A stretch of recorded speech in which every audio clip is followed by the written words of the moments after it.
sont les tendances, les challenges de la relation et de l'expérience client? Brendan Natral, bonjour. Bonjour. Vous êtes cofondateur et directeur général d'EasyWare, éditeur de logiciels. Vous avez co-organisé la journée digitale de la relation client, l'occasion de faire un bilan plus d'un an après le début de la pandémie. Qu'en retenez-vous?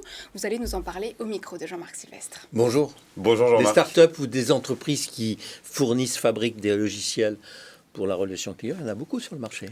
Il y en a beaucoup sur le marché. Maintenant, il faut savoir que le sujet de la relation client, c'est un sujet éminemment important. Ouais. C'est quoi votre identité? C'est quoi votre particularité? Alors, notre particularité, moi, lorsque j'ai cofondé EasyWare en 2008, donc il y a maintenant 13 ans, j'avais une conviction très forte qui était de dire que les entreprises qui allaient réussir à se différencier et à sortir du lot, c'est celles qui allaient être en capacité de personnaliser la relation qu'elles arrivent à établir avec leurs clients.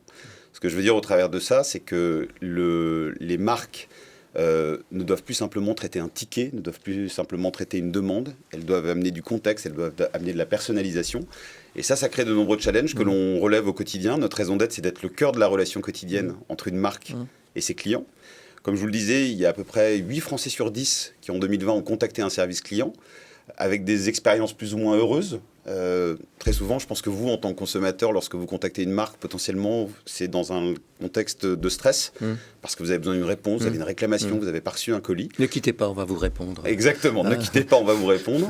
Et donc, nous, notre challenge et la manière dont on aide les marques, c'est en leur proposant en fait une plateforme all-in-one qui contient l'ensemble des outils dont un conseiller de service client ou un conseiller en magasin a besoin pour être capable d'amener une réponse rapide, contextualisée et personnalisée. Et ça, évidemment, avec ce qu'on a vécu depuis un an, c'est devenu une priorité majeure. Vous avez la réputation d'être un peu en pointe sur la connaissance des clients, avec leur évolution pendant le Covid. Oui.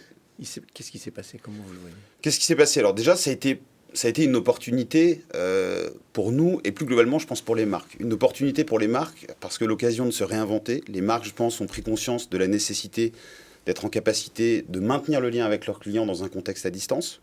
On n'avait plus la capacité d'aller en magasin, d'aller échanger avec un vendeur comme on a l'occasion de le faire en temps normal, comme ça va revenir, on l'espère.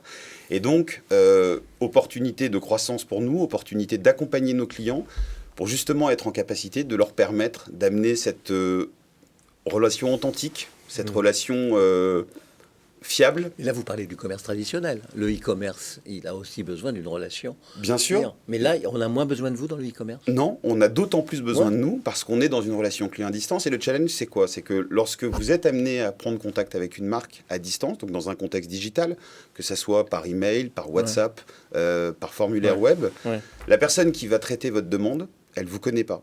Elle ne sait pas qui vous êtes, elle ne sait pas qui est Jean-Marc Sylvestre. Et son challenge, c'est en quelques secondes d'être capable de comprendre qui vous êtes pour la marque, ce que vous représentez, quel est votre historique d'achat, quelle est votre fidélité, est-ce que vous avez parrainé quelqu'un. Ça, c'est un gros challenge parce que vous êtes au bout du fil ou au bout du chat et vous êtes impatient en général parce que le consommateur en 2021, il est impatient.